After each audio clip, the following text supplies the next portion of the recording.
So for the viewers, you want to just kind of remind me of your MMR rating, kind of roles you play and stuff. Oh, you're streaming this time? Yeah, kind of. Yeah, I'm a 4K MMR carry player, NA, Perfect, North perfect. America. And yeah, and you obviously sent me a few replays already, so I'll have a look at the first one that you sent me. Just let you can Yeah, see. so I've got specific Sure. things I want to talk about in each replay. All three of these are wins this time. Mhm. Generally been winning quite a lot, Yeah. thanks to your help. Good to hear. Good to hear. There are just some specific things. This one, for example, I would recommend skipping the laning stage because I'm actually 1v0 the Okay. vast majority. Yeah. The Dark Seer and the Axe are both just... So the main thing I want to talk about in this game is the fights we took, Mhm. and how I played fight. Okay. Sure. Specifically, there was a point in the mid game where we were losing fights, and I think it was because I was like initiating on the Axe, which is like fine because I'm stopping him from linking on my team, and I kill him fairly quick, being an Ursa, usually not even having to use my BKB to do so. Yeah. But the Storm Spirit was taking out my team in the backlines. By the time I realized that was an issue, the Storm had a which prevented me from popping him with Abyssal Blade Yeah. later fights. So the game got a little crazy. We had to take like 3-4 Rosh. Uh, yeah, there's also, I don't know, my mid laner died in a lot of weird places, but it happens. Mhm. Yeah, I think there's also like around 10 minutes. There's some questions about where I should be. Mhm. And also, like, I did go Battle Fury this game on Ursa, which is weird. I understand that. I mean, I did honestly, so. I think there's a lot of kind of negative connotations with Battle Fury on Ursa and Battle Fury on like some carries that don't normally get it. But if you think about Yeah, the item itself, like for what it provides, like it's been buffed recently. It actually works quite well with Ursa. Like Ursa's biggest weakness has always been farming in general, yeah, and you can still fight with it. I know like there's been a lot of higher tier players that play. I mean, you have like Gork. I mean, he's not a pro player per se, but he's like 9k or so, 8k, and he yeah, goes like Battle Fury a lot of the times on Ursa. And I think as long as you kind of play it correctly and like you like in the game. I mean, I haven't looked. I'm just loading into the game now, but just briefly on what you yeah, you yeah. talked about, like if you have a good start, and in this game you said you were like basically free lane for the whole stage. I think it's a great item, honestly, because if you get it early enough, then it's going to pay for itself very well. And not only that, but it provides you with like mana regen and ability to clear cramps and creep waves. So I don't think it's actually as bad as people think it is. But we're just Yeah, gonna speed through here, as you said. You didn't want to look at the lane. yeah. I'm just gonna increase my volume. There you go. Cool. So. Yeah, starting items, I went Orb Mhm. because I figured I can be aggressive on both Darkseer and Axe. Mhm. Like before Darkseer's level 2, I can prevent him from getting level 2 for quite a while if I play it correctly with an Oob. Yeah, I think Uv is fun. I think sometimes a lot of people, like, if they do go starting Orb of Venom, they normally skip the Quilling Blade, just for the first like level or first rune, and then bring it out on Okay. courier. Just because normally one set of tangos can be a bit risky. Like say if you get into a rune fight and you like drop down to 100 HP, you have no like salve or no nothing. And like just watching, I was just watching OG's game just now actually, and Hmm. Samao went Orb Venom on Monkey King, but he like, obviously forgo his Quilling Blade until he brought it out after the first bounty runes. And it's a small thing, and you probably are not going to get punished by it, but sometimes you can be, you know. Um, but I'm just going to skip through the lane phase, as you said. You know, this is all pretty kind of standard, like if Axe is cutting lanes or Dark Series. One thing that definitely can happen, as we see Axe die here as well, is if your lane has been cut, uh, Mm-hmm. you, instead of either killing the creep wave here or bring it under tower, you can do one of two things. Either you can bring the creep wave behind your tower so it connects with this creep wave here, and then Mm. that will deny the creep wave to the offlaner because they can't contest. Or, which I probably wouldn't recommend doing it this because the wave is so close. But what I love people do as well, they bring it to the creep camp, so then they can farm the creep camp Right. as well as the creep wave. So it's like kind of extra farm. Um, in this scenario, if you kind of had this in mind straight away, you could have maybe pulled it behind the tower. But It's not the worst case scenario, but just doing up here, like having the creep wave a little bit behind your creep wave, just kind of zones them out a lot in terms of how easy they can get it. But you're going to have a massive wave here, so this is all kind of standard.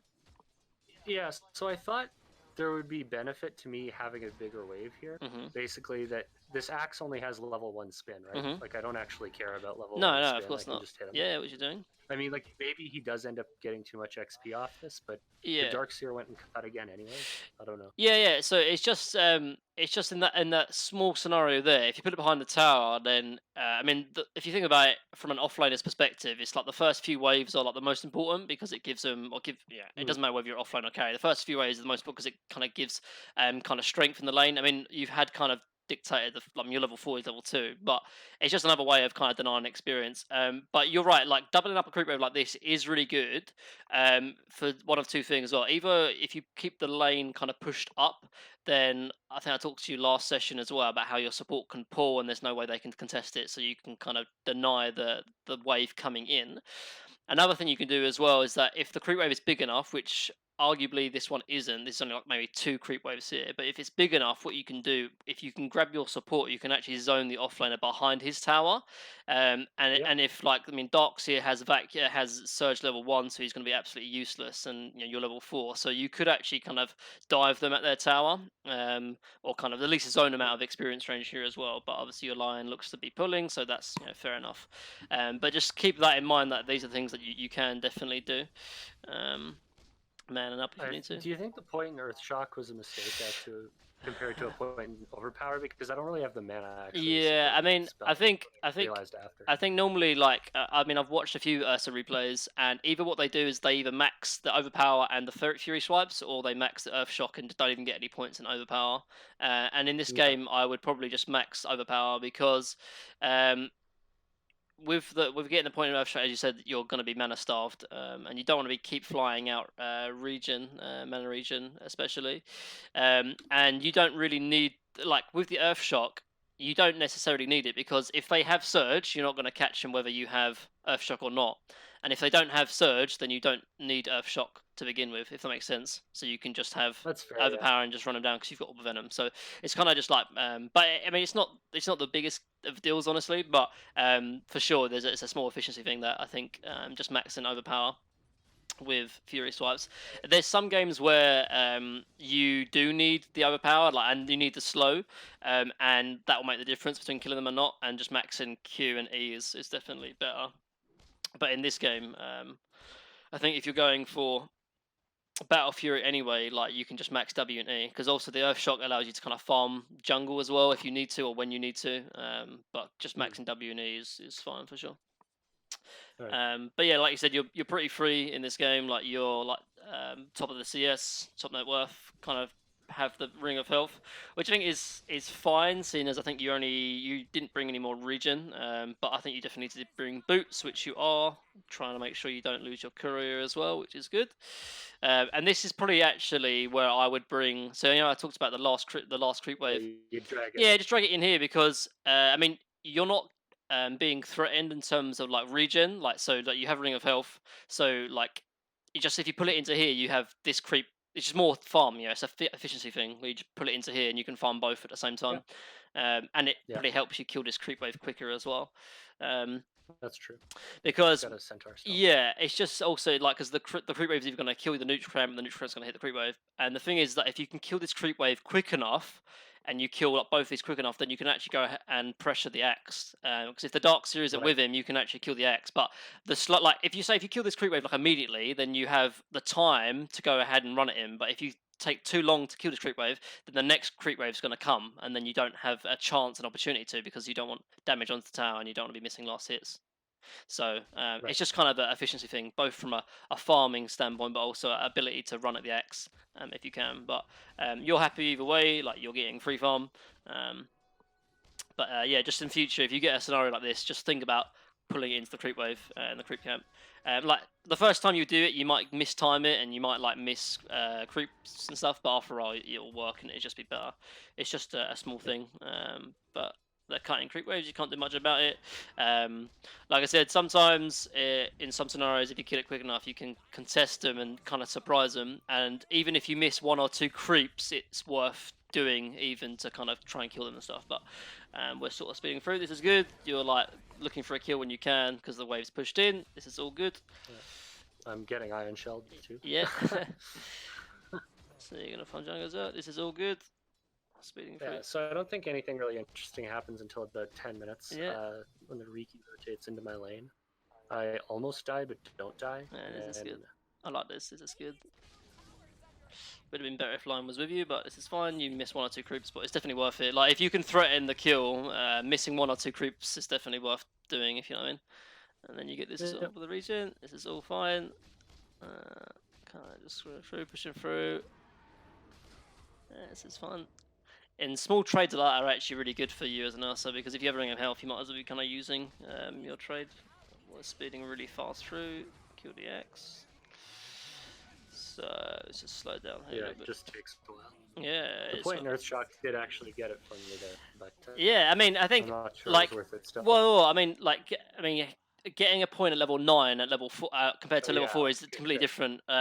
Like getting it at 9 is okay, but getting it at 4 probably isn't. And also you have the mana regen from Perseverance now, where it does make sense. Do you know what I mean? So it's just like kind of just choices. It's like, and you've got to be dynamic with it. But something that's good at level 4 doesn't necessarily mean it's not good at 9, for example. So, but you have catapult here. Like I think so. Yeah, Riki rotates over. So let's just have a quick look. Like let's just fast backwards.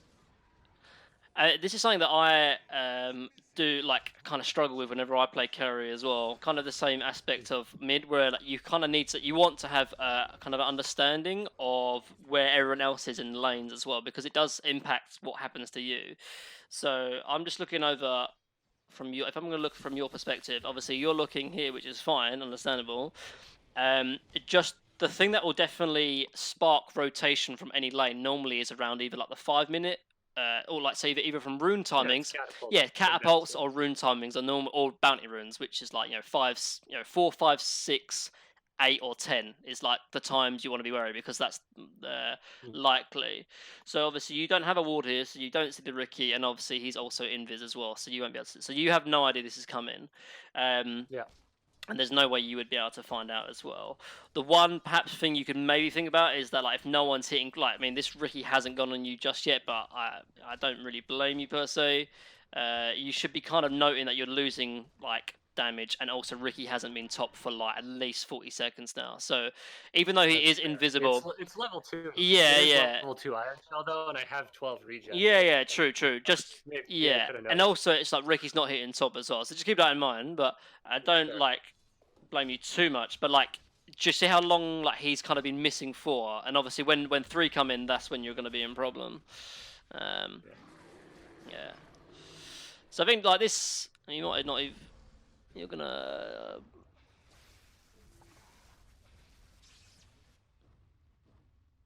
okay, it's fine. It looks like you end up getting all right.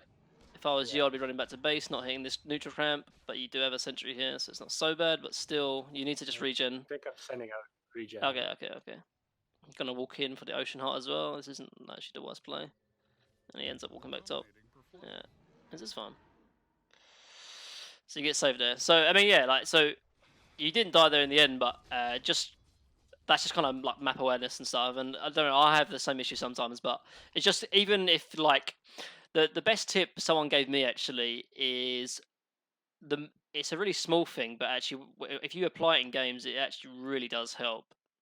And the tip basically is that whenever you get the last hit on a creep, or like just before you know you're gonna get it, is look on the minimap.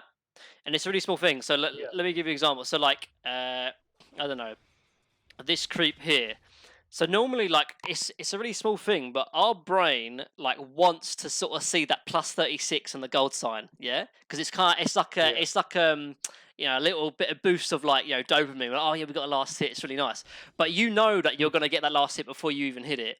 And someone told me this. I was in a team one time, and like, it helps my map awareness so much so that whenever I get a last hit, in particularly when it's like past the laning stage, just to look on the mini map just like once or twice. And obviously, if you do it like after every creep wave, it has like you kind of have a check in your mind like okay, Ricky's top, Husker is mid, like and you see all these people, um, but if they're not there, then these red flags will start popping up and showing, and then you start thinking elsewhere.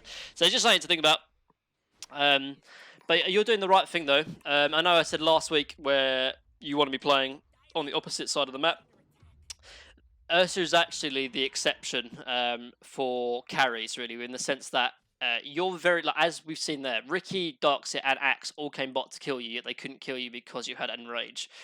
And Ursa is Yeah. one of those heroes that if you are bot, it's very difficult for the enemy team to A, kill you, but also take your tower. But also, if you're always at the bot lane, you always offer a threat. For examples like this. Like the off lane Yeah. And like comes, like I mean, you threaten a kill on them. So this is fine. I think that it will definitely change when you get Battle Fury, but you staying in this bot lane, I think, is absolutely fine for the first 10-15 minutes. yeah, and the other reason is that the only hero on their team that threatens me is Riki, right? Yeah, So Riki's TP'd back top exactly, recently. If the Riki's not coming bottom, there's no reason for me to leave, exactly. and like especially no reason for me to TP into Smoke Cloud, right? Yeah. Like Smoke Cloud is actually the only way I die here. Yeah, for sure. Like Smoke Cloud Yeah, and Axe Call. definitely. And having that in your mind, like, okay, this is the only way I die, is what's really important. So when you go Battle Fury and Ursa, like your timings are just a little bit different. So normally, like you might be going like Mask of Madness or Basher or drums, like something like these sort of small build-up items, and then you want to fight. But with Battle Fury, you kind of you are delayed for a little bit. With Ricky being bot, obviously, then you can go elsewhere.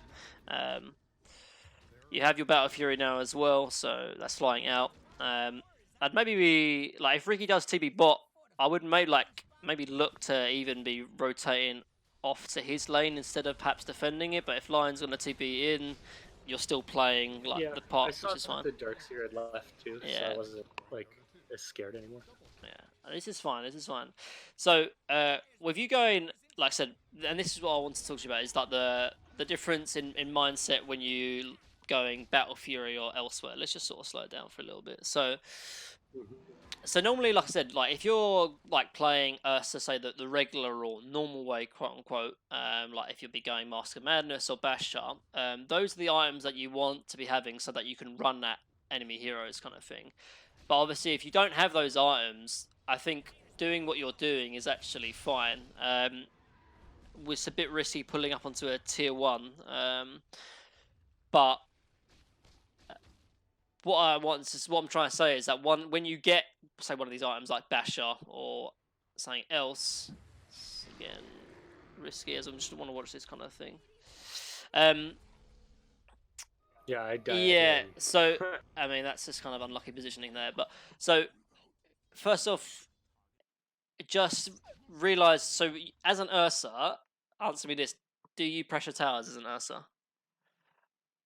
Like not really. I mean, I have a cart here. Yeah. But Ursa's not. So Tower yeah, I mean related that's the only thing really. So I understand that you want to be pushing with your catapult, which is in some ways the right idea, but you have to realize that you don't push towers, so you either need to be with your team doing that. So then, like, just numbers advantage gives you tower pressure, or you need to kind of have in your mind like who's showing on the map. Right now, it's only 2 players on the enemy team showing, which is Storm and Darkseer, and Ricky's bot. So technically, like, you getting jump. I mean, I don't know what this is, like support Husker or what, but it's all the Axe could be here as well. And if Axe is here, like, you're definitely dead.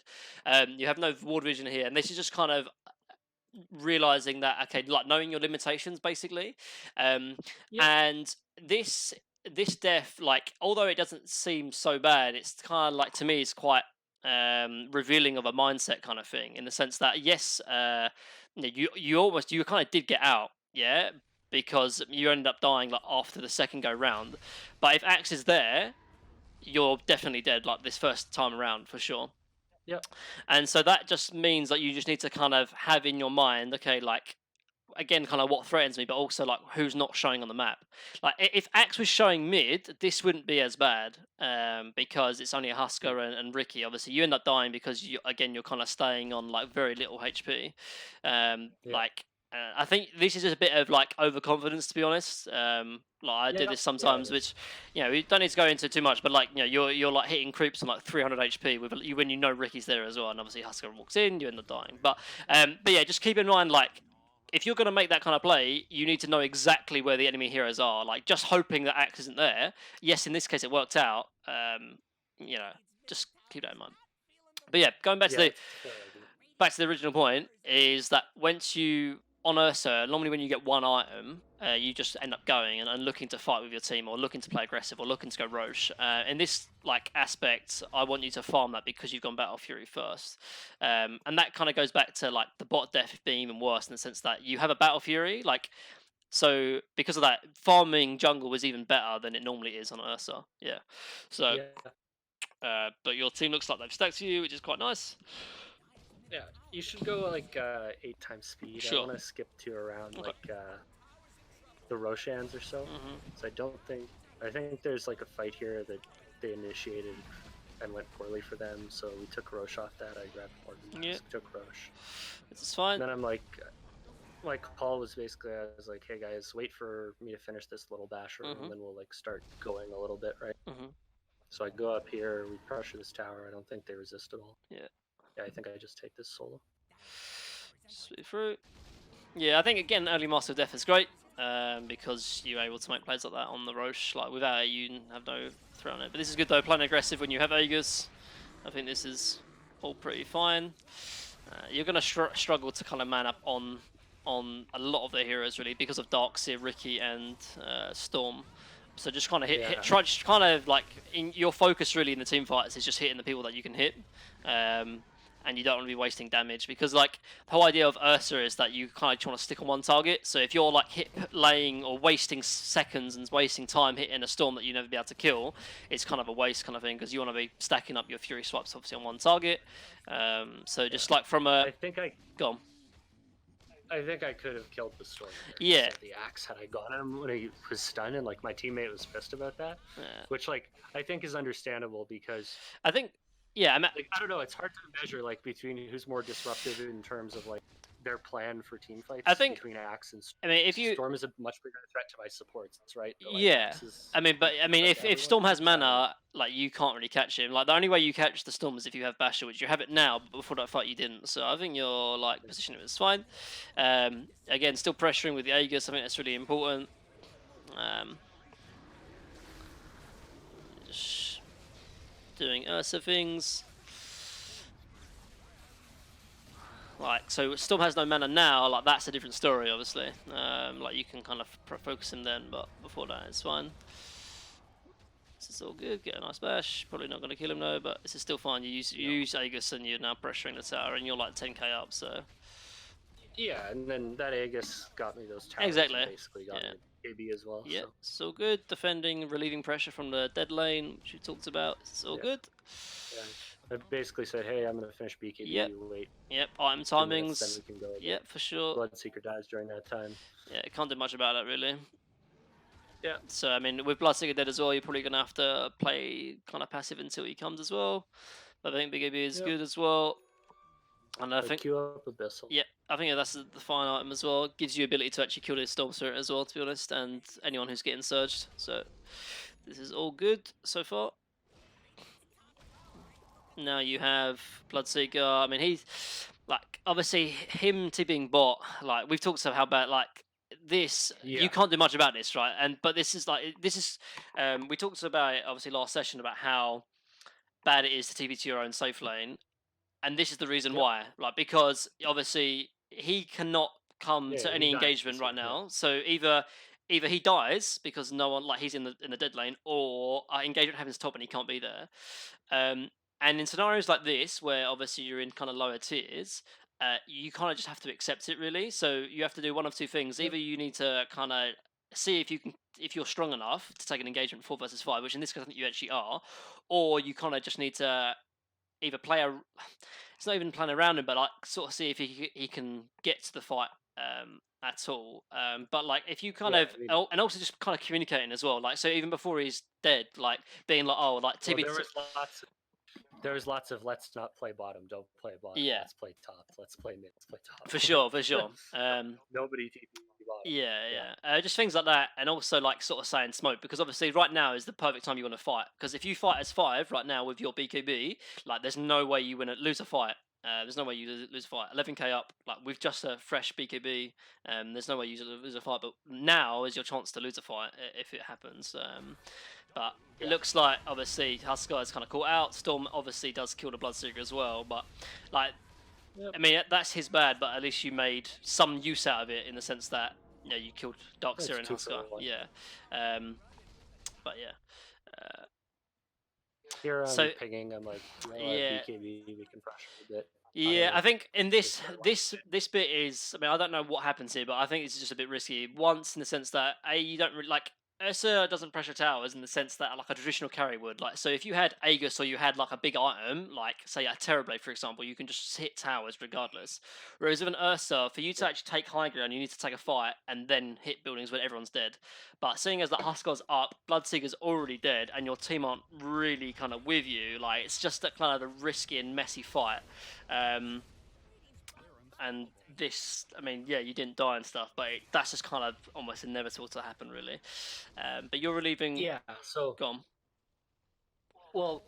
yeah, basically this happens a lot where we end up with this Storm Spirit problem where like I die very rarely in this game. Yeah, Like it's 60 minutes long. I died 6 times. yeah, But this storm ends up like mega farmed and like killing my supports a lot. yeah, And, like it ends up being a huge problem in fights in general, and also just for the game that like I can't protect my supports from this guy basically. yeah. So And like some of that is like, that's how Storm Spirit versus Ursa works. He is mobile. I am like not so mobile, yeah, right? so Or like Ursa's upper end of mobile carries, for but still sure. not like a Storm. No, no, no. Right? Yeah, Like, he's nowhere near as mobile as so like an anti-mage or whatever the case may be. Yeah, I mean the only thing that you can kind of do as you sort of start to see like this engagement happening is I mean, you can't focus the Storm in team fights because he'll just zap around and you'll be wasting time, kind of thing, while your team's feeding. Seeing as you're like top net worth, you need to be hitting people in team fights. You can't just zone one Storm Spirit out.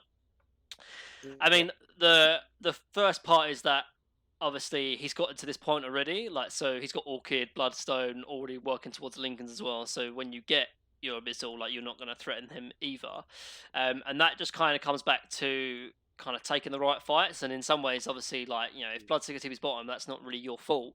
But you know, but where I get my AA killed trying to go high ground, that was yeah, like things like that, and it's like if these small, like I mean, giving 1 kill away to an enemy mid who you struggle to deal with is bad enough. But the problem is that when you play into Storm, like every one of these Storm Bloodstone charges is like exponentially yeah. worse, So it's small things like that that do make a difference. But that being said, obviously it's the matchup as well, so there's not much you can technically do. I think in this game, I don't know if you necessarily do it, but seeing that he's building towards a Lincoln's, and obviously you're right, he is causing a big issue in team fights. I'd be looking to be having another item to break the Lincolns, or at least able to kind of kill him.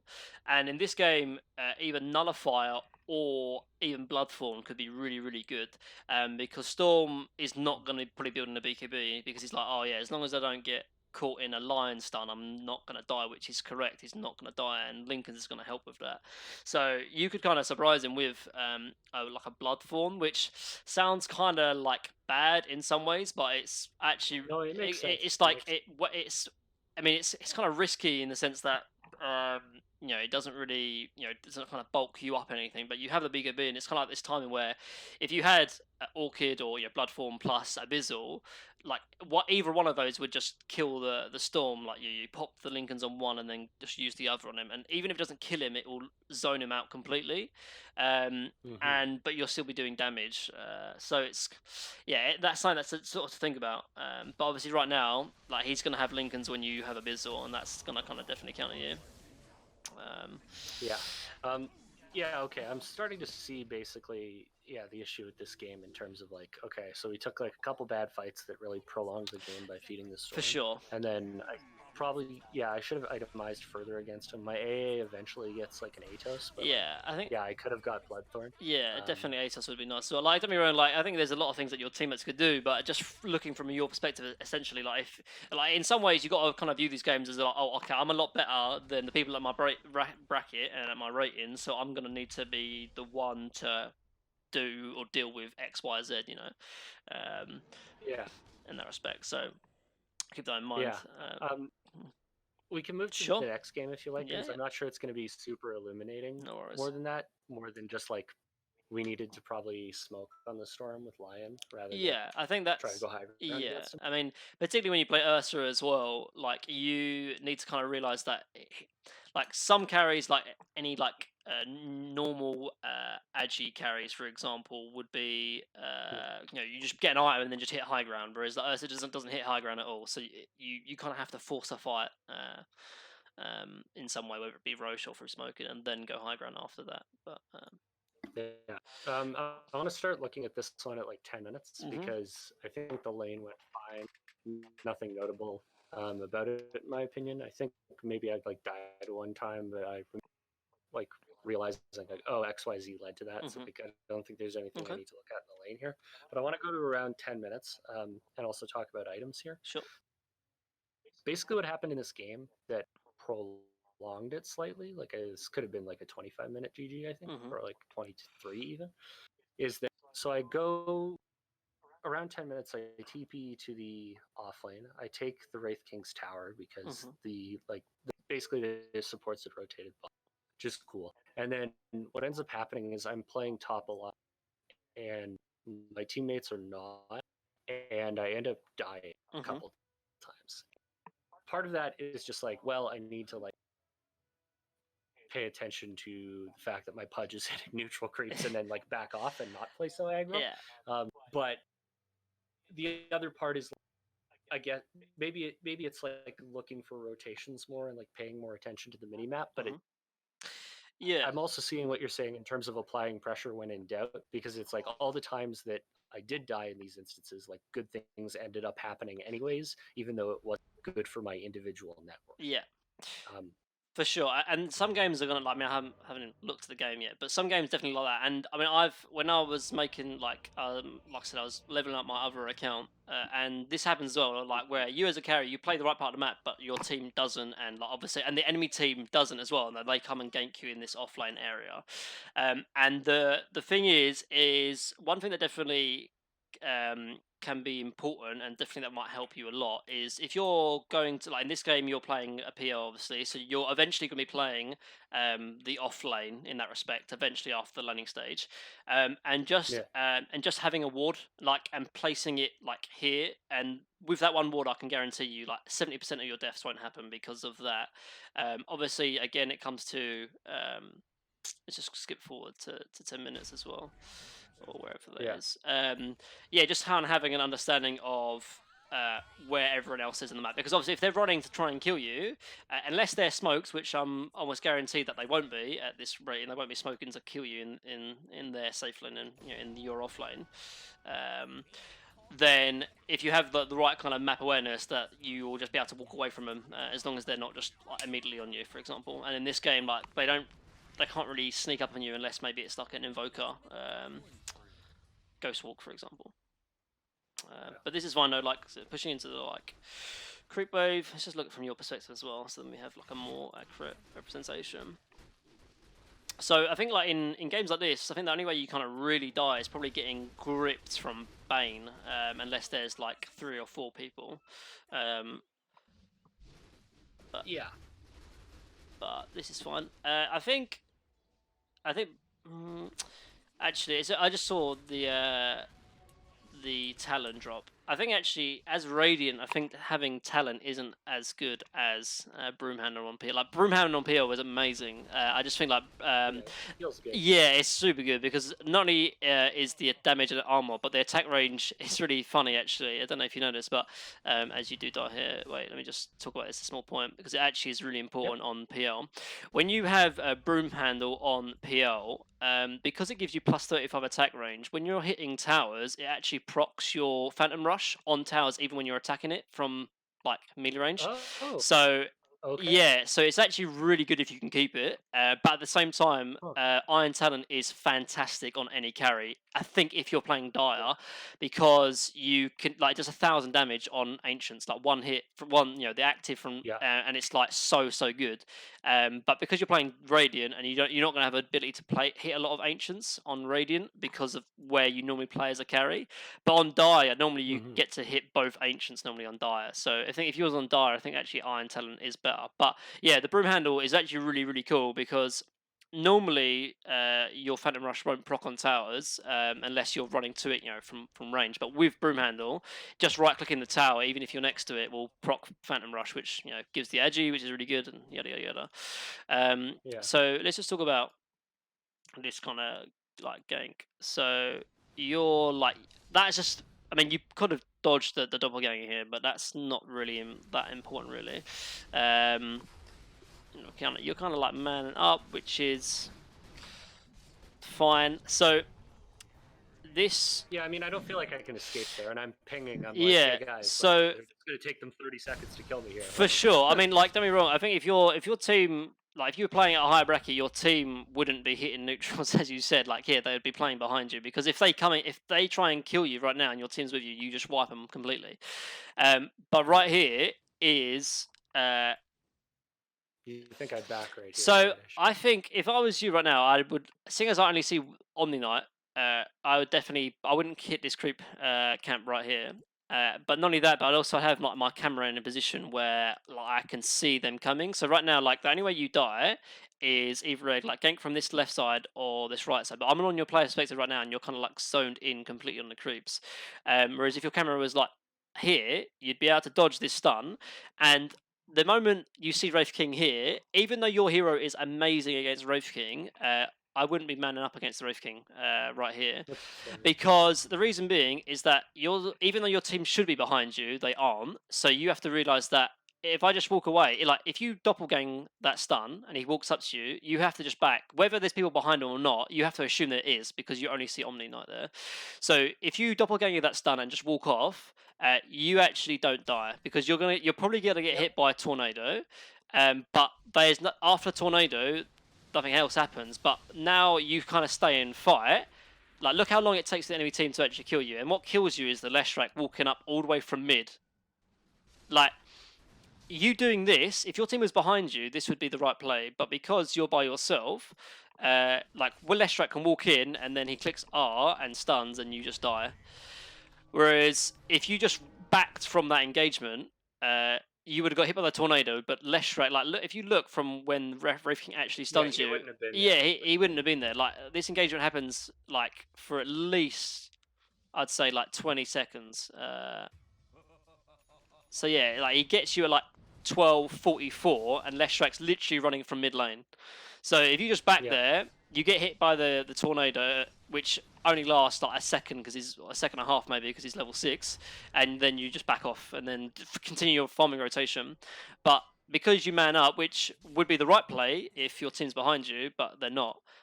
So it's kind of thing like, I like your aggression there because you are creating pressure, but you just need to do it in the right way in the sense that your team needs to be behind you as well. So that's just a small thing.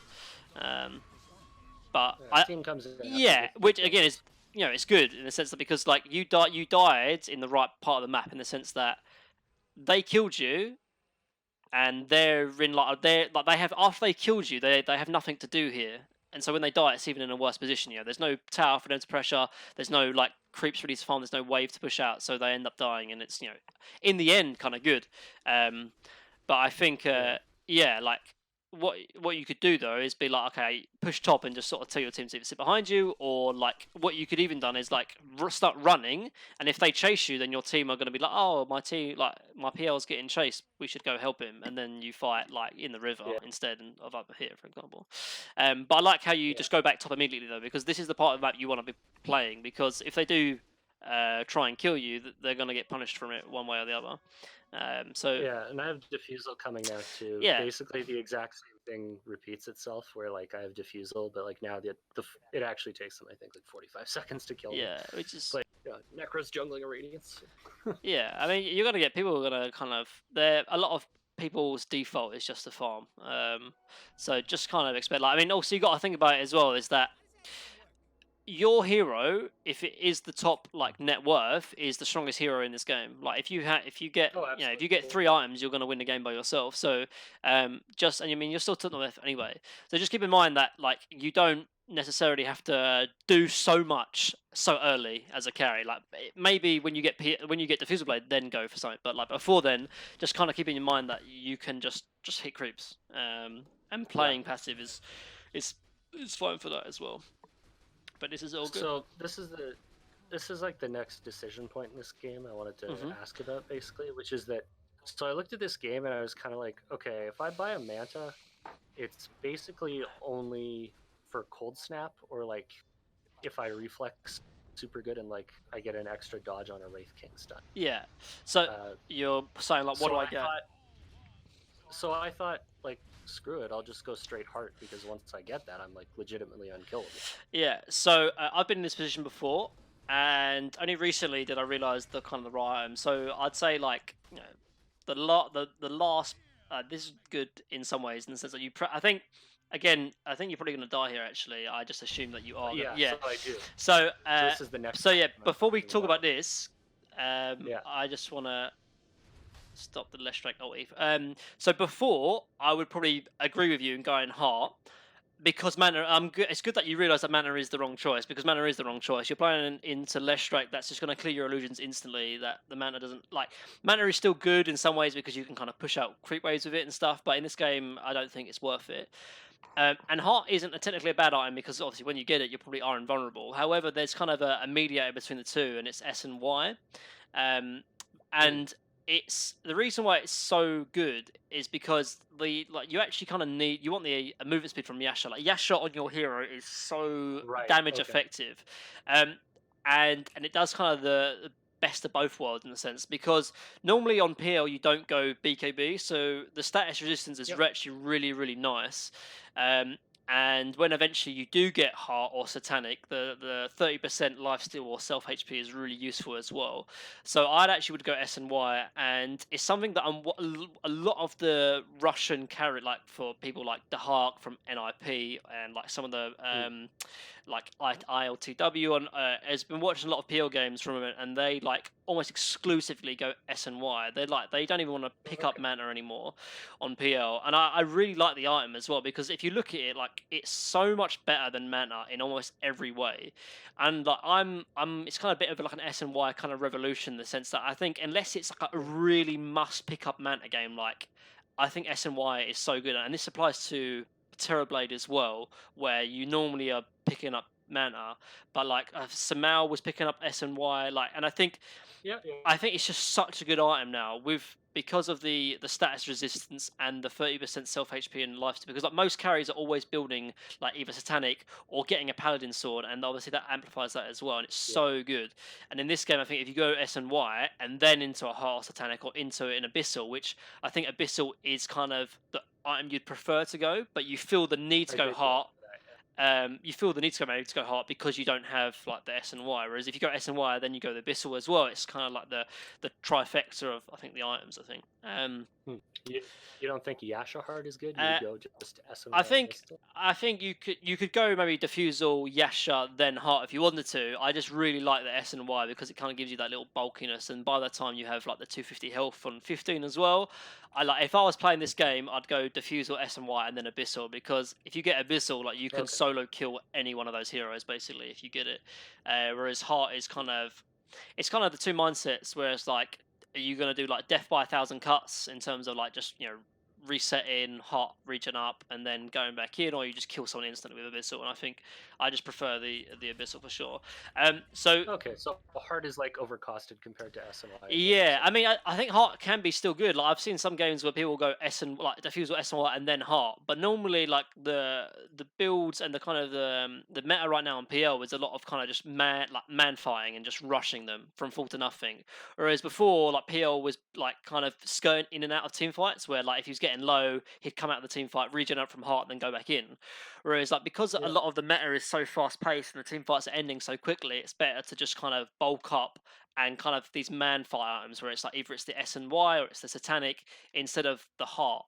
Um, Okay. so yeah, if it was me, I'd go Diffusal S and Y and then Abyssal, where you can just kind of bulk through the damage. Heart is still really good because you're playing against AOE kind of clear like Leshrac. But I think if you go S and Y and then Abyssal, you're more of a threat to them than they are to you, if that makes sense. Particularly on, say, the Yeah. Leshrac. So just this death here again, to me, this death is actually very similar to the one that happens before. So this Yeah. time though, you manning up here is actually the right play. So you dodge kind of the stun from Leshrac. This is really good here. So you force out the Yules, and also you drain his mana. The thing that gets you is so right now Leshrac has no mana. Uh, Omni's already used heal. You can just TP out and be absolutely fine. The thing that gets you is kind of your greed, Oh, because you realize like, oh, I can actually kill this Leshrac. Like you kind of dop all in, like you start going, but you rush back in, you try and kill him. But you have to kind of assume that like people are going to be responding to you, which in this case the Bane is the one to respond. You start manning up on the Bane. This is all good stuff happening from your position, um, but like again, this is still all good because like if you just run, you're eventually going to get in. But it's because you sort of take too long to kind of decide what to do, and by that time you're kind of too low because they found the real one, kind of thing. So yeah. again, And once the Bane showed up, I was like, I have to burn this yes, Bane's mana or like kill him, because for if I'm sure. not walking away, No, no, my yeah, illusions will expire and I'll get for gripped. sure. Right? You do the right every play you did right there was the correct one considering the circumstances. The one thing that you kind of didn't do right was that you just needed to TP. Um, Okay. so and because the way you're playing these kind of engagements is the right engage. Like you have to man up on the Bane because if you just walk away, you're gonna get gripped. So then like yada yada yada. But you have to kind of like you have to act before Bane gets there, kind of thing. Like when it's Yeah. just Leshrac on the Omni Knight, you do the right thing in sense that you man up on the Leshrac, take all his mana, and once he uses his Yules and stun, they have no way else to kind of mess with you. So this is all good. This is all good. Uh, and like you drain all his mana, like you can just TP out now and be absolutely fine. Yeah. It's like, but also you Yeah. go You're right. back in and try and engage and fight and stuff, and it's like it's because you're really strong, obviously, with the diffuser blade. And don't get me wrong, like if your team's behind you, like this is again, you're making the right plays in the right part of the map, but your team is behind you. And if they're not behind you, then you have to react to that, and which is just get out, you know. Yeah. Obviously, because you take too long, like if you TP now, you're just gonna get gripped and died, obviously, because they know which one's TPing. So it's kind of things where like okay, maybe you can juke in the trees, maybe, and then TP out, but it's like you're not gonna walk away because you're running into Degen or from Omni Knight, obviously. So Yeah. yeah, it's just kind of knowing that you're doing the right things. It's just you need to know when you need to just back off and reset, kind of thing. Because obviously you Yeah. just die here. But this is all good though. Like the amount of space you actually provide, and kind of like the first 20 seconds, if you end up getting out and like surviving there, like that's such a massive gold swing for your team, because like they're committing 3 people to being top, trying to deal with you, and you're still top net worth while everyone else is kind of running around like headless chickens, kind of thing. But you dying Yeah. there makes their bad play worth it, if that makes sense. Like they shouldn't be like doing this, but because you die, it makes it worth it for him. Okay. So it's kind of like, oh, and then it makes it kind of worse, kind of thing. But again, like, I like how you're resilient in the sense that I've died twice top. I'd so much rather you do this, even though you died twice, than be like, oh, I want a TP bot now because I've died top twice. Like, Yeah. I mean, this is just the correct play. yeah, Like, this is I don't know. This this is game's right. weird because like, so like Necro should be the hero that's like sitting bottom and defending this tower, right? Yeah, Like the bottom two, yeah, right? But he's juggling a radiant, so it falls to my Dazzle to defend that tower. yeah. So like Dazzle's never saving people because he feels like he has to go do Necro's job, right? Yeah. And like Pudge, I don't know what Pudge is doing. Like Quap's defending mid, Yeah. which is fine, right? So this is So like, better though. You're kind of learning there, like where you're kind of manning up on the left strike and then backing off, and it look like you forced the Bane and the Omni to rotate. But this time, so you are learning from like the understanding. Obviously, Dazzle joins you as well, so it's a bit better. yeah, finally my yelling on the mic for like, Yeah, come play top with me. I am yeah, strong, yeah, please. yeah. That's the kind of understanding, like, but no, like, so now they're like with you. So now, like, you can take this tier 2, like, and they can't do anything. Like, you get some vision up. You're gonna take the shrine, and you just like, yeah. Now you just gonna like wipe the This is most of them. like, I don't know. This is like maybe too aggro by me, like doubling So up the hill. But I don't see I mean, how this I is, died yeah. I here. mean, it's not so bad. Like, well, I mean, yeah, I That mean, was it AC. probably wasn't the best executed kind of aspect, but at the same time, because you have the fusil blade and you're like that you are that strong, you kind of get away with it, and it's fine. And also, like, in scenarios like this where you play overly aggressive, it will definitely force something. Like, some spells are going to be used because you do that, you know. Obviously, ideally, like, you're probably like smoked or you're having like the necro or the pudge going first, but at the same time, it's fine. Good destroy on the tree there as well. Yeah, Yeah. and like, yeah, this is kind of what you want to happen, and when it does happen, it works out well. So this is all good. I just think those The rest. the last two deaths are definitely Yeah. like the thing that kind of makes your items like a lot slowed down. Like, you'd probably be having like close to Reaver if you didn't die the last 2 times, you know. Um, Yeah. but yeah, I mean, like, the PL peg is perfect. So, like, as long as you're like farmed and you're hitting creeps, you're gonna win this game kind of just almost automatically. This engagement is hectic. So I think in like these complete 5-on-5 engagements, I think until you kind of get your heart, I would be kind of wary to be the doppling in to Leshrac, because That's fair. the only thing is that it's not necessarily that the AoE damage that will kill you. It's that the AoE damage will kill your illusions, and then when your illusions are gone, then like you're gonna get You'll tingled. get Yeah, you're gonna get gripped, or you're gonna get, like, singled out, and that's the kind of the problem. Whereas when you have heart, you'll be like, your illusions will be able to be tanky enough so that the Leshrac ulti won't actually threaten your illusions that much, and then you'll be an anonymous. Sorry, Yeah. anonymous. Anonymous. We can go to the next Sounds game good. if you like. The rest of this game is Sure, like fairly easy execution. We take Roche, I don't die for again. sure. We get all their buybacks the first high ground, then we go again and win. So Yeah.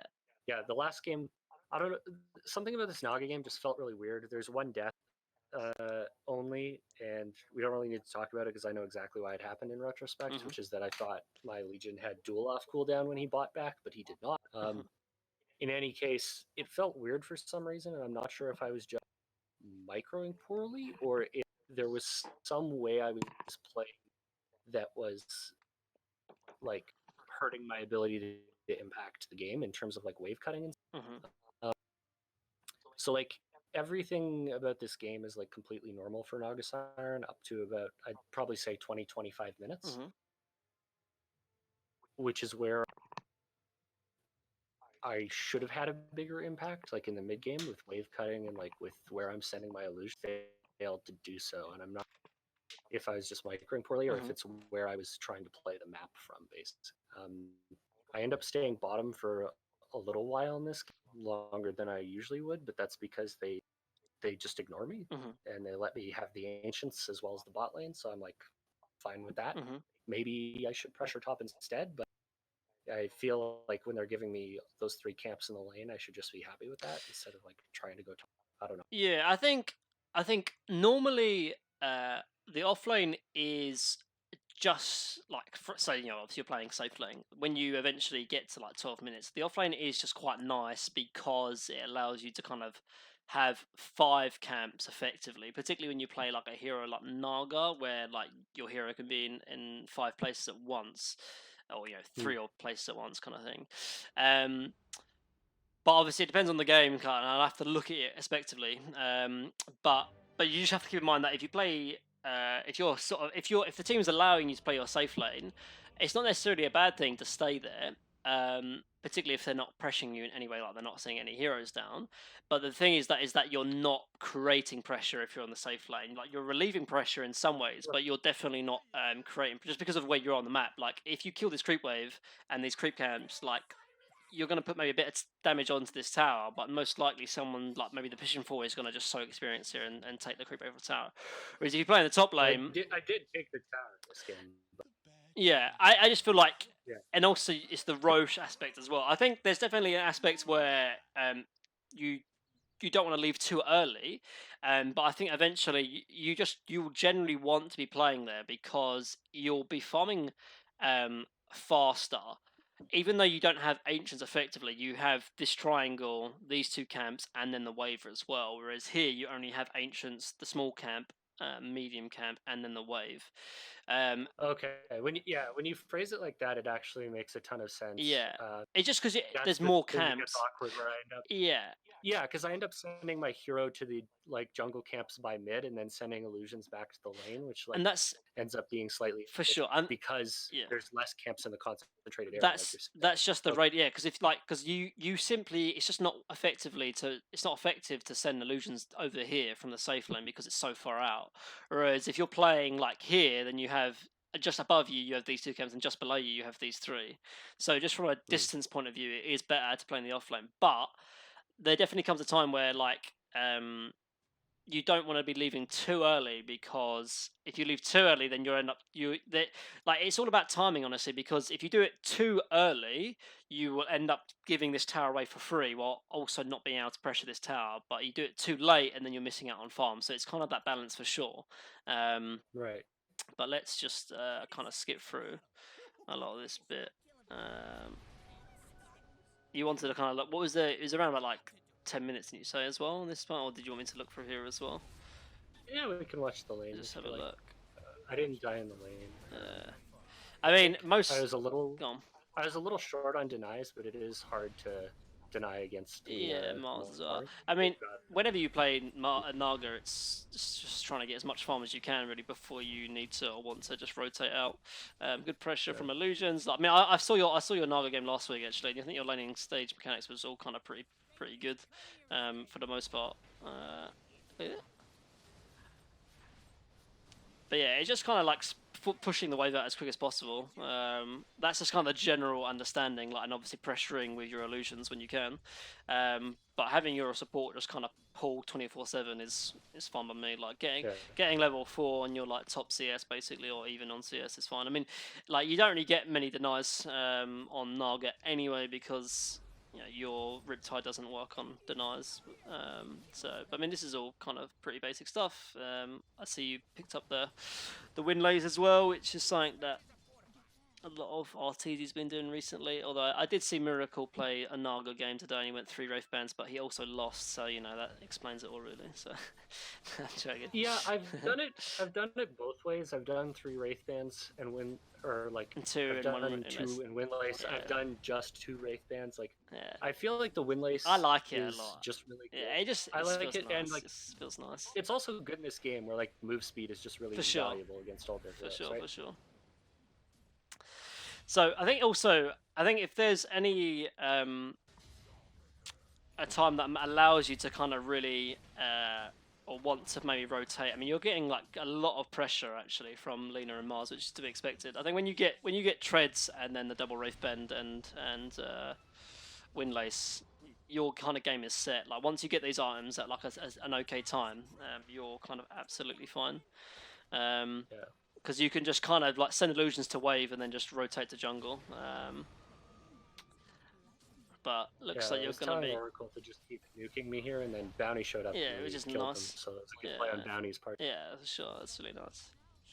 Um, and also just going back to the point about like being in the offlane as well, and like you have to also realize like who you're playing against as well. So you're playing against a Visage this game.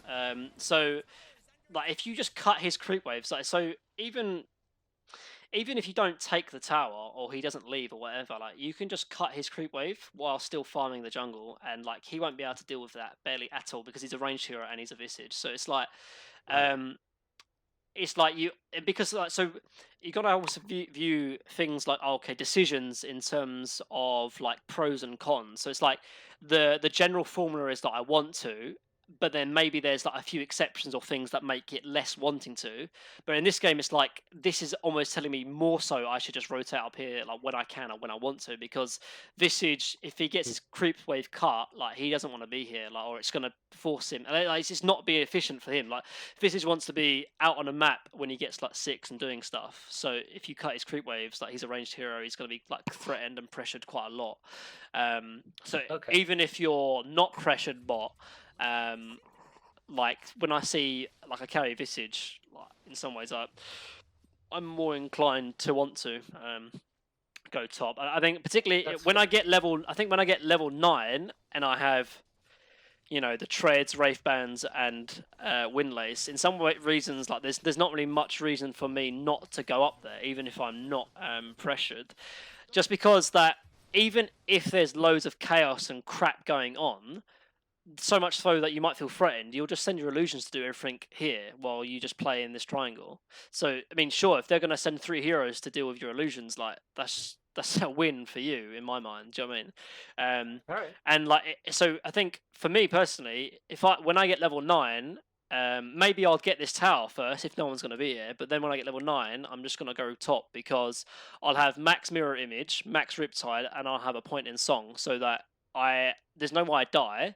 I'm gonna get as much farm because I'm gonna be farming the camps correctly, and I'm gonna be cutting waves.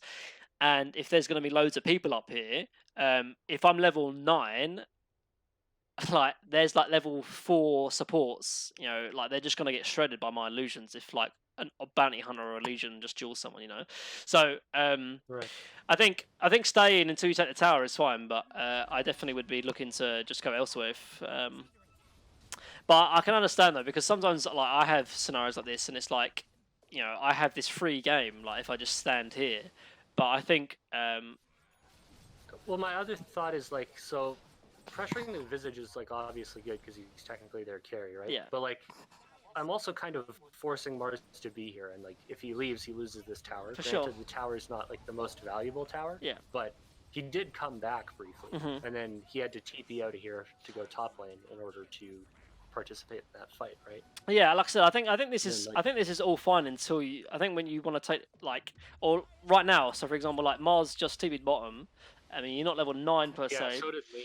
Yeah, so like when I see something like that, then I'm like, I'm just gonna rotate top. That's how I would probably view it, even though you're not being pressured now. But like keeping an understanding of like who's TP'd where and what is kind of important to me, even if you're getting pressured or not. But like you're kind of your same last hits as TA, whereas I think if you play top, you'd be like more, at least like 500-600 gold ahead, I think. But That's it's fair. staying with like this wave here, killing the wave. Obviously, Mars eventually does TP top as well. I think, like I said, I think all this is fine until you take this tower. But when you take this tower, I think there would be time to move after this tower, because the next tower is almost like a really awkward position for you to be at, because you want to farm. There's a high ground. Yeah, it's like, so there's a high ground here, so it's like risky for you to die, even though you have song, but they have like double stun or even triple stun with Mars, for example. In the Mhm. sense that, but also it's like the safe camps for you in this safe lane is like these 3 camps, and if you're going to be pressuring this tier 2, it's so far away, so your illusions aren't going to get Yeah. much value. The only other play is to pressure this tower but then farm this triangle, and farming this triangle is very risky. And Yeah. I think you could maybe get away with it because you're a Naga, but I feel like just the simpler play is just to rotate top, and keep doing what you're doing, kind of thing. Because with Yasha, which you already have now, if any enemy heroes are there, your illusions will just kill them. Like the only person that doesn't kill is probably Mars, but everyone else will just die. Like even the Visage will get shredded because he's like level 8 and you're level 10 with Yasha, with max Mhm. Riptide, you know. Because right now it's like it's awkward really, because look how the wave is it's so deep. Like your illusions are already like have like 10 seconds left, and you're like farming here. Do you see how it's just like everything is so distanced out? So I think Yeah. like now is when I'd be rotating top, because you know you'd still be able to defend the safe lane because Legion will just rotate bot and then he'll just lane exactly as he's doing. Like Legion doesn't farm jungle very effectively, so he'd rather be in a lane but he doesn't maybe want to lane top, so he'd rather just lane bottom as well. So it's kind of just because now you're farming these camps over here, which is just really for like you're running all the way back to lane. It's just like inefficient really from a farming standpoint. I mean, it's still good because you're top net worth. Like it's better than just running at the enemy heroes, obviously right now. But I feel like you could be just slightly more efficient if you played top altogether.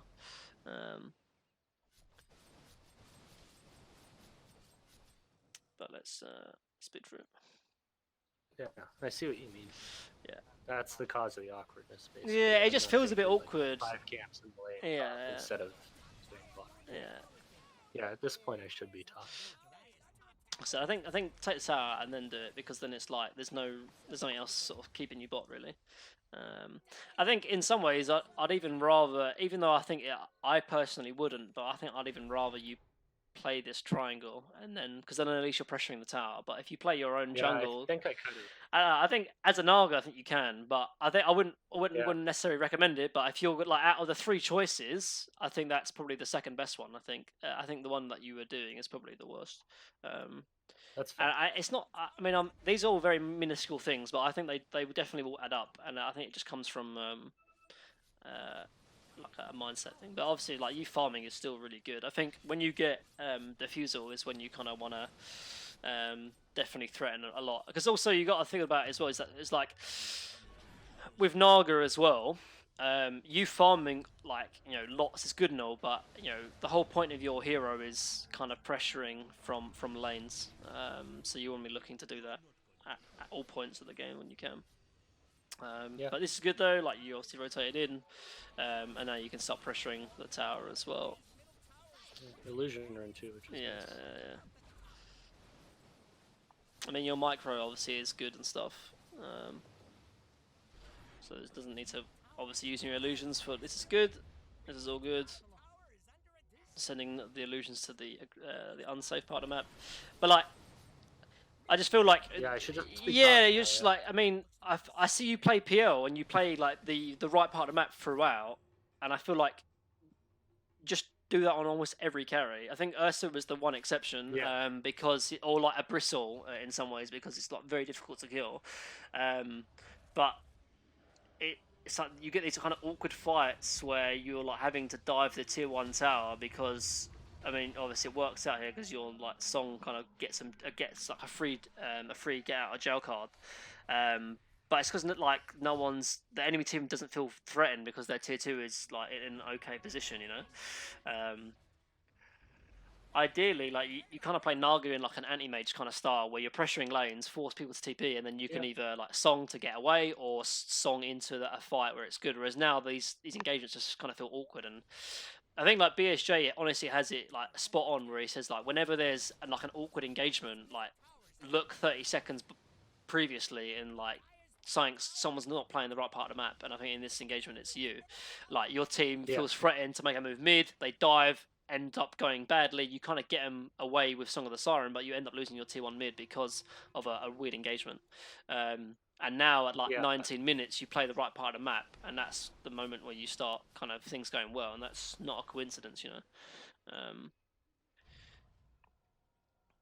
But it is fine though, like sending illusions to, particularly when Songs is on cooldown, it's a lot better to do what you're doing here. So like your understanding of Naga is really good. I think it's just the kind of carry perspective. It just needs to be slightly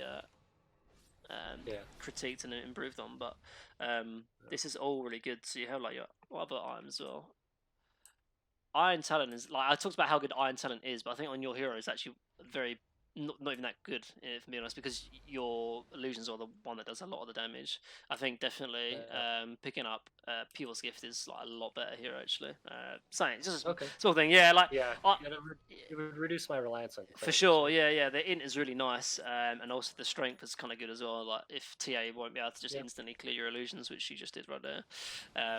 Like I love Iron Talent. It's like I think on some heroes I think it's one of the best items. Like for tier 1 and tier 2, it's that good. but on Naga it's actually not great because you don't really. I mean, you're not using it anyway, but on Naga you don't use it that much because your illusions kill it.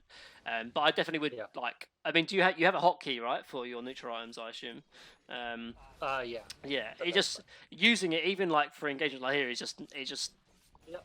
half a second here and there, it makes a difference.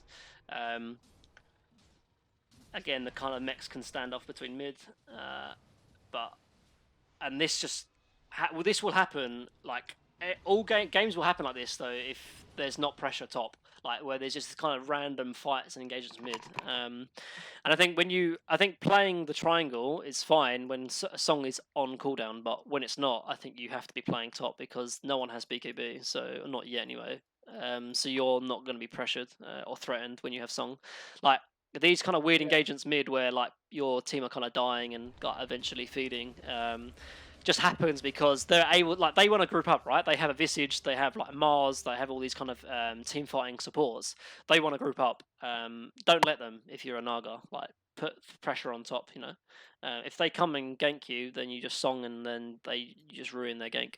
Um, Yeah, I see what you mean. Like yeah, the reason I walked bottom here was like the Legion was not communicative, and him and Bounty Hunter were taking the triangle camps that I was trying to farm with illusions. yeah, So I thought like, okay, well I can like pressure bottom at least and like do something there if my Legion's gonna pressure top.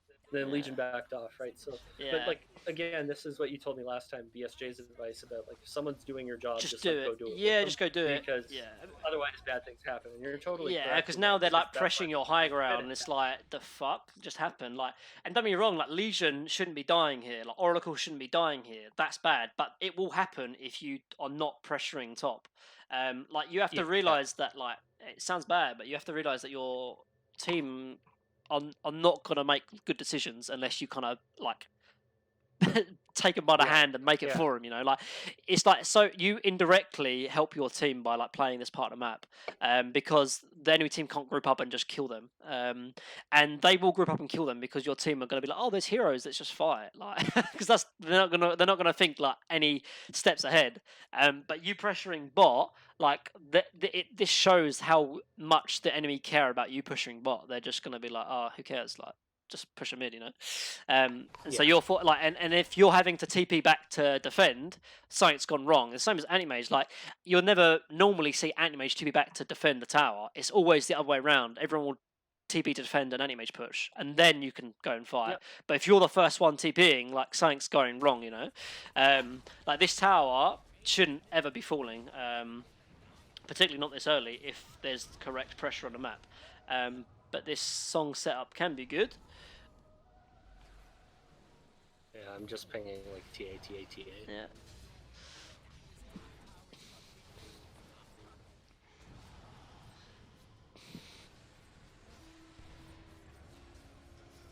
There's the duel Yeah. finally. I think it was cool down. Yeah. This is all good. Yeah, like I mean, you know, the fight's still good because you're like 4,000 gold ahead and you had a really nice song as well. Like everyone was clumped up, but you know, the engagements and the fights don't need to be like this in the sense that like instead of losing a tier 3, you might be losing a tier 1 or a tier 2, and then you sort of set up instead, you know. But it worked out in the end because you are like, you know, really high your top net worth. And your mechanics are and micro is good. It's just like if you want to be like, you know, scaling towards like divine and immortal, Yeah, I have to these be playing yeah, you need to be playing top because in like these divine immortal games, like you'll get punished, or you being top net worth won't make a difference because this TA will be the same net worth as you. He'll have BKB and he'll like. Do you know what I mean, like these small things seem small in your games, and it's because they are small things in your games. But if you want to be climbing and getting better, um, it will make a difference between in the higher tier games, you know. Yeah, Um, and right now there's 3 people dead. I should be hitting top yes, for instead of sure. hitting this new Yeah, trophy. I think. I should just Yeah, I right mean, if top you want to instead hit of these middle. neutrals, just like mirror illusions, but someone needs to be hitting this top for sure. I think you can never hit neutrals after an engagement this one. You have to be pressuring lanes, and if lanes are already in good position, then you know take towers or take Roche for example. Um, the one exception is if you're like really really far behind but you're actually ahead. So just keep the pressure up. Yeah, You know, if you're ahead, just get further ahead, kind of thing. Um, Yeah. So this is really awkward period. So they end up taking Roche here. Mhm. I don't die at any point, but I do have to. I think I have to song here, and then they get Roche, and they go high ground off it, Mhm. uh, or they try to at least. I think they took one right. So UTB back to base after they think it's not the worst TB, but obviously UTB backs you had no mana as well. I think you. I mean, I saw you like kind of ferrying some clarities. I think on your hero you need to just like constantly be having a stream of clarities. I think because I Yeah. think if you had full mana, I think you actually TB bot instead of back to base. Um, which is Yeah. the fine TB. Like you only will TB to your safe tier 2 if everyone is converged on your position, which in this case they are. Yeah. Which I can see them all Yeah, there. you Yeah. have a ward here, yeah. So you saw them all right. So you just TP bot and then you pressure bot and then then they rotate bot or whatever. Um, Yeah. and I think like if I just go back to like a pick to a random point, you probably won't have a clarity on you, which you don't. Oh, you do actually. That's but I think if I go to another one, you won't have a clarity on you. I'm like fairly good at like Yeah, you don't. So it, there you it go, no becomes like joke. okay, Yeah, every time you use the courier, buy a TP and yeah, two for sure. clarities, I right? mean, Like I think on your hero as well. It's a small thing as well, but you're not tread I should swapping be tread on mirrors. swapping. Yeah. So Yeah. I understand. I think in fights, I think you can get away with being on Agi. I think you probably want them on Agi in a fight anyway because of the extra damage from Agi. But I think when you're just like you're this farmed already, you don't need the 10 + 10 Agi stats on your illusions.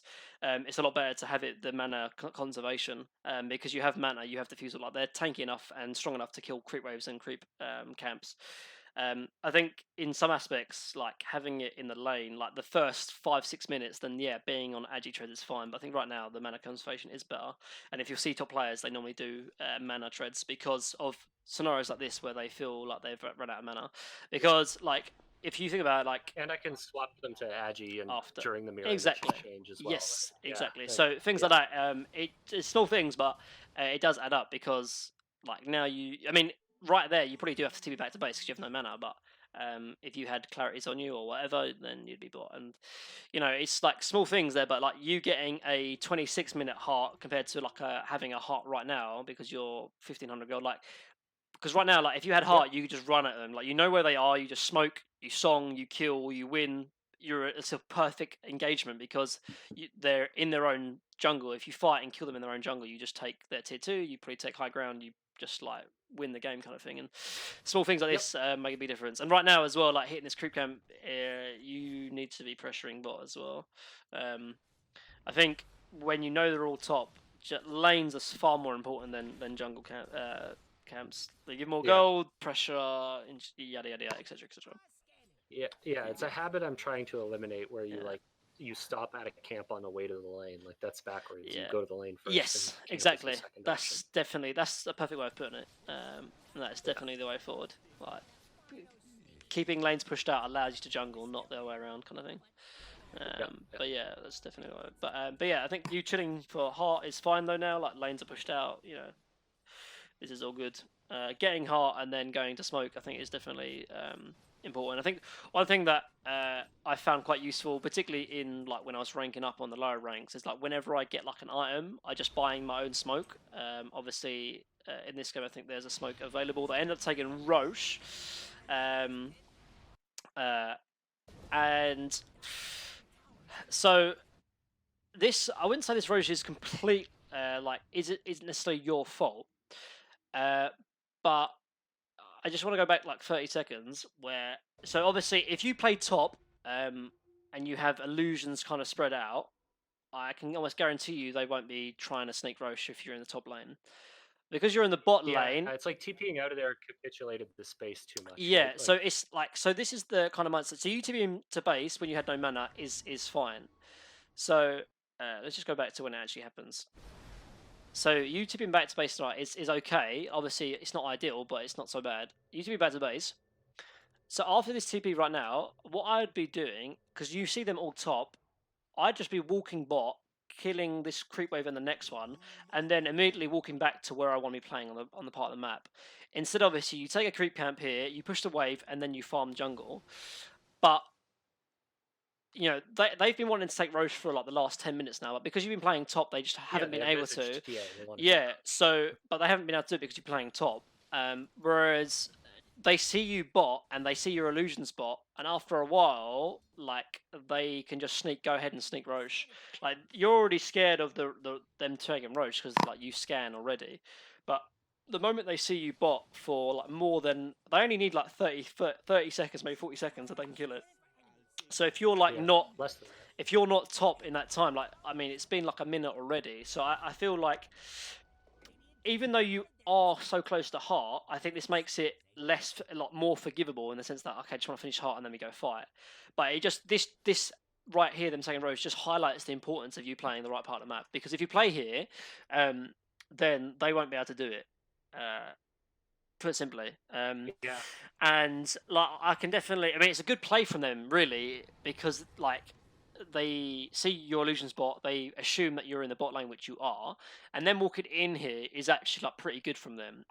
Obviously, like you have a bounty, so you'd kind of hope that people are either tracked or there's like an understanding that they can be taken Roche, but at the same time, I can almost guarantee that the reason why they're taking Roche is because they see your illusions bot, not because of anything else.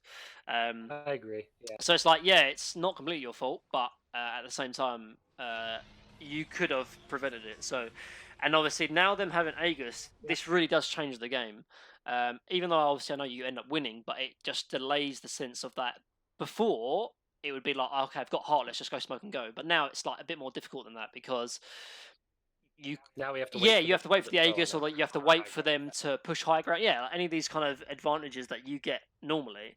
So it just kind of delays it. And normally, like you having a heart manta diffuser at 26 minutes, like you're gonna win every fight. But now it's like it's just a bit more awkward, you know.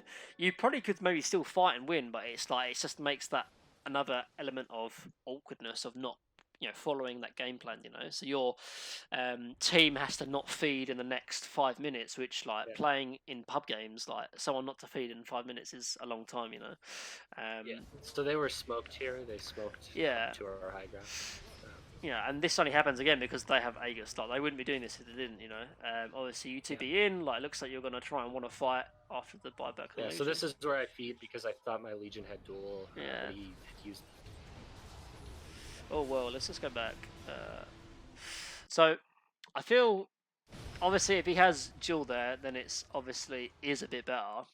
I would still be wary about going anyway, just because we talked about how them having Aegis changed the game. So Yeah, you want to be fighting on high ground. So first of all, you're not fighting on your high ground; you're fighting below high ground, like without any vision. And also, you're yeah, fighting 4 versus 5 as well. So yes, the duel would make it better, but I wouldn't necessarily make it the right play anyway.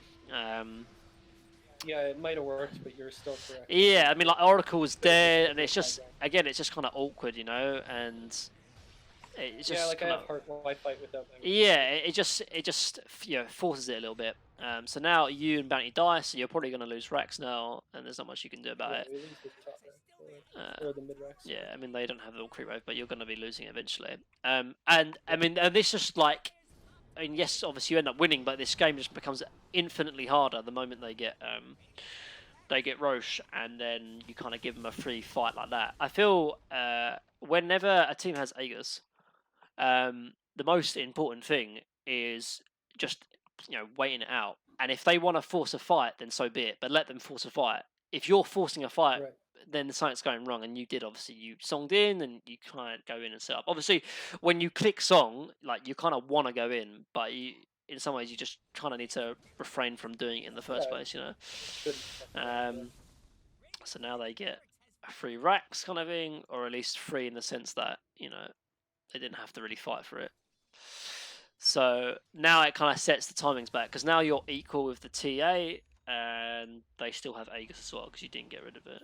So the kind of the understanding of like the game plan is still the same really. Like you kind of just want to delay the fight. Somehow he ends up losing Aegis. Yeah, so he feeds here. He's like playing alone. Yeah. So He ended up killing now him. obviously it's a bit different. Like there's no beacon BTA, and he doesn't have Aegis as well. So like it changes obviously. Titan slivers, great.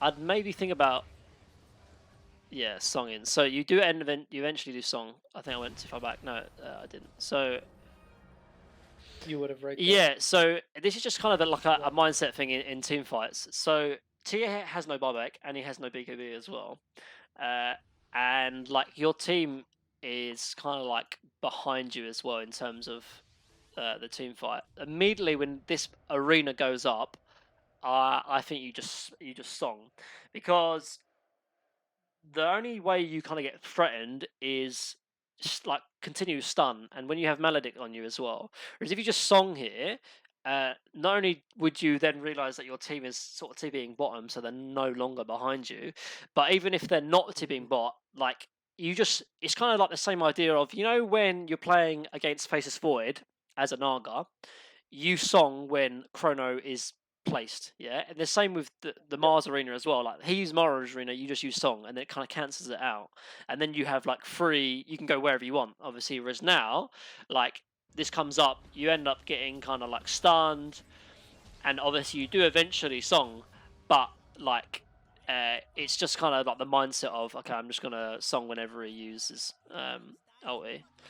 It looks like you. So I think Song has a longer cast time than Spear, and if I Song without using illusions, I have I think 100% chance of getting speared. Whereas if I use my illusions first, I think I have a 3/4 chance of Yeah, I not mean, getting I speared. think I understand that. But I think I'd probably just mirror and then song. But you are right though, for sure. If you try and song, you will probably okay, get stunned. yeah, But I just feel like it's because like when you play Naga again, it's kind of the in team fights anyway. It's the kind of same understanding of anti-mage as well. Like I only bring it back to anti-mage because that's the hero I know best, basically, and yeah, it's like my point of reference basically. But so when you play Naga, it's like look for the supports kind of thing, or look for the squishies, whether they're supports or not doesn't really matter, because you just like you song, stand on top of them with your illusions, and just right click them and they just die, and like that, and then that's the team fight kind of won basically.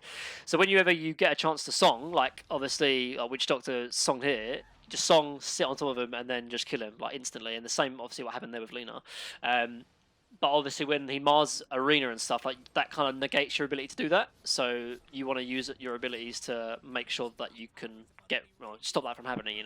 That kind of understanding is how I approach team fights. I don't know, but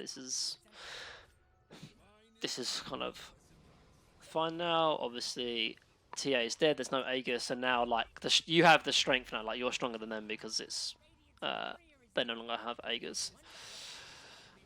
So like in this game as well, I think like before you can go high ground, unless there's like a good team fight, I feel like you need to get Aegis on yourself before you can kind of finish the game. So again, kind of understanding of playing that top map, just kind of having control in the next 3 minutes is important to keep in mind, for sure.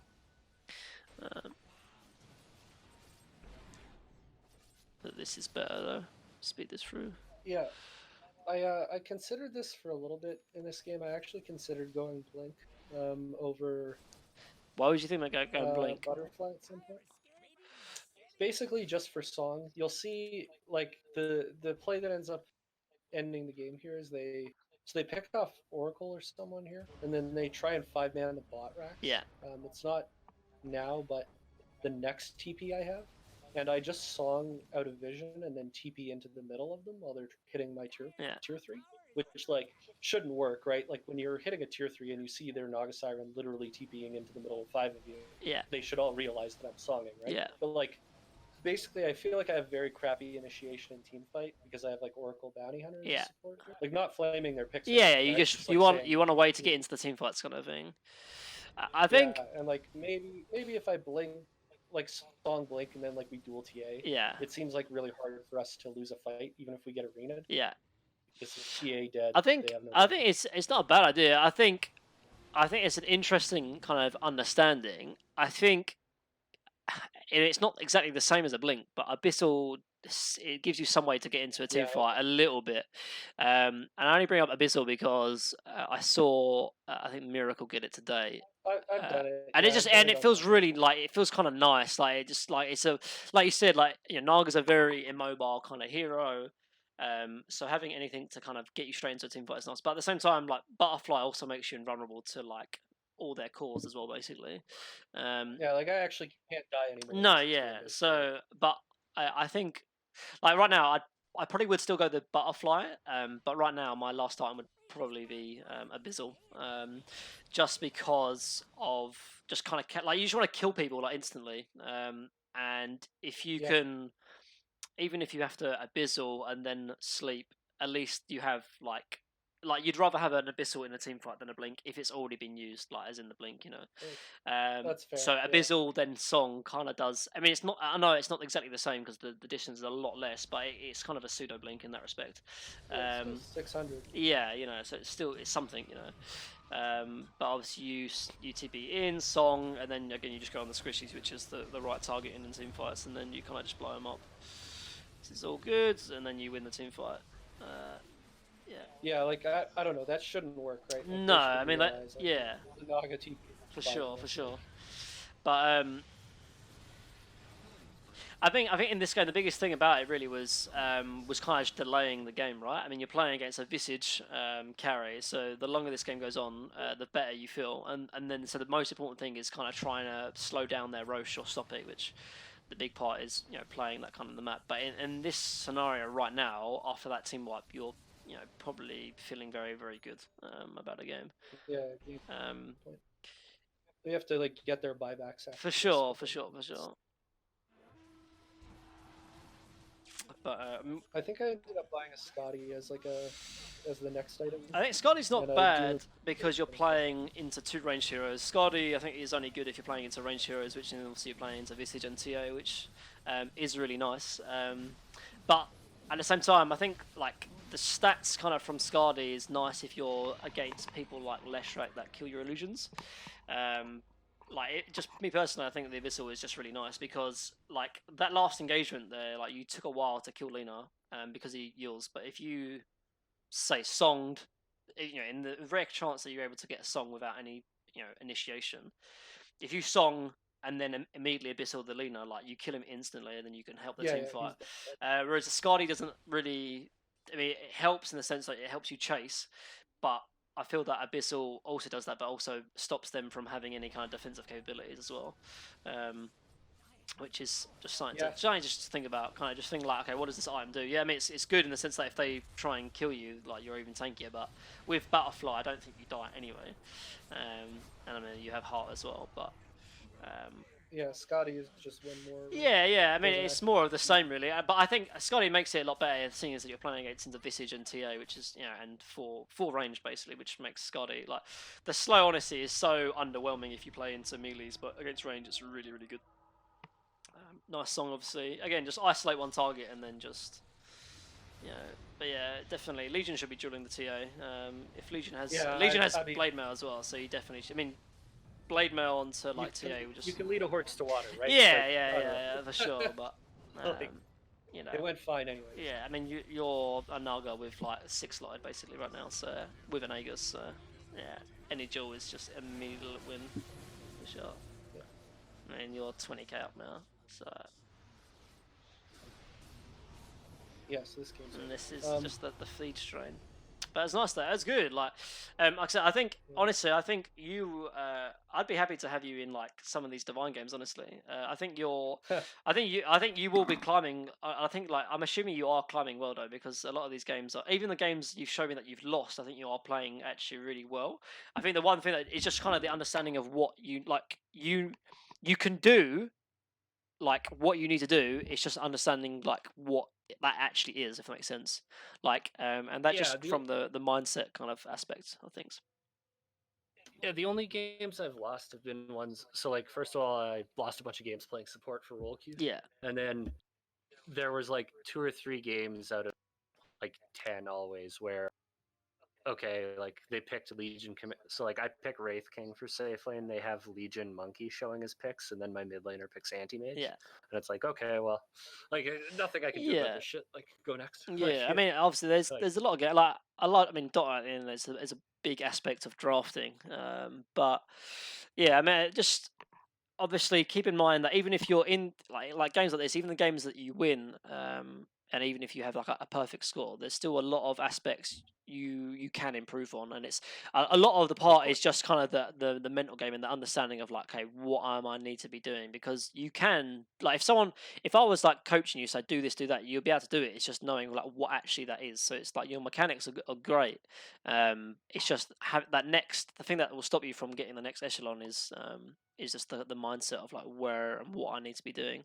But you're getting there, and you're doing good, man. So keep it up. It's going good. Yeah, yeah, your coaching's been, I think, very helpful in that regard. And like, I think I'm understanding when I'm looking at the map a lot more. Whereas, like, for a long time being a carry player, it's like, okay, you're supposed to look at the map, you're supposed to read the map. But now it's like, I think I'm understanding more. Like, Why almost? well, Uh, it's more, but it's also more about quickness and being like, okay, I should be top now. I should be like skipping this camp, hitting the lane, right? Like, yeah, it's like moving to the place I should be faster for and sure. like recognizing where that place is faster. And I think you've helped a lot with that. Yeah, I expect to keep winning. Cool, man. Yeah, I mean, I'll Dota report back to you in another couple of weeks. sounds good, man. Well, yeah, like Dota's a game of seconds, man. So just like any efficiency play will make a big difference. But I'm glad you're enjoying it, and I hope to see you again soon, man. Yeah, thanks, No man. Have a worries. good day. GG. Catch you later. Peace. See you. So, guys, that was just another coaching session. I'll be uploading to YouTube. Hopefully, you will find some of it useful. And if you like it, give it a like, subscribe, all that jazz. And until next time, guys, see you in another video. Keep adding grinding. Peace.